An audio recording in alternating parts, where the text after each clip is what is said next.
Outsourcing సిబ్బంది CM Revanth రెడ్డికి విజ్ఞప్తి చేశారు. చాలీచాలని వేతనాలతో తమ జీవితాలు దుర్భరంగా మారాయని అసోసియేషన్ అధ్యక్ష ప్రధాన కార్యదర్శి రేష్మా ఫర్హీన్ కన్నీరు మున్నీరయ్యారు. రాష్ట్ర వ్యాప్తంగా 269 మైనార్టీ రెసిడెన్షియల్ పాఠశాలల్లో 4300 మంది నాన్ టీచింగ్ సిబ్బంది విధులు నిర్వహిస్తున్నారని ఆమె తెలిపారు. గవర్నమెంట్కి ఏం చెప్పాలనుకుంటున్నామంటే, మేము ఎన్నో సంవత్సరాలుగా ఇక్కడ పనిచేస్తున్నాము. సీనియర్ అసిస్టెంట్గా ఇక్కడ ఎంతోమంది 2016 నుంచి పనిచేస్తున్నారు. ఇన్ని సంవత్సరాల నుంచి పనిచేస్తున్నా కూడా మాకు జాబ్ సెక్యూరిటీ అనేది లేదు, మాకు ఒక గుర్తింపు అనేది లేదు. ఎప్పటికప్పుడు ఒక సంవత్సరం పూర్తవ్వగానే 11 నెలలు అవ్వగానే 12వ నెలన మాకు కావాలని టెర్మినేషన్ ఇస్తున్నారు. ఫ్యూచర్లో ఎప్పుడు మళ్ళీ మమ్మల్ని కాంట్రాక్ట్ చేయండి, మమ్మల్ని పర్మనెంట్ చేయండి అని అడగకుండా ఉండడానికి 11 నెలలు మాత్రమే మాకు జీతాలు వస్తున్నాయి.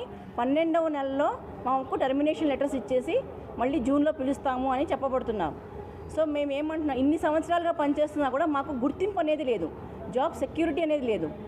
మా నివేదన ఏంటంటే, మమ్మల్ని కూడా కంటిన్యూటీ 12 నెలలు నెలకి సంవత్సరానికి 12 నెలలు మాకు కూడా జీతం రావాలి, సమాన పనికి సమాన వేతనం ఇవ్వాలి,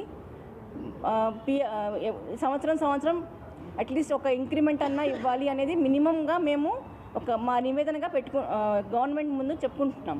ఏజెన్సీ మాకు జీతాలు ఏజెన్సీ ద్వారా వస్తున్నాయి. మా మెయిన్ డిమాండ్ ఏంటంటే ఏజెన్సీని రద్దు చేయండి. ఏజెన్సీ మాకు ఇచ్చే జీతం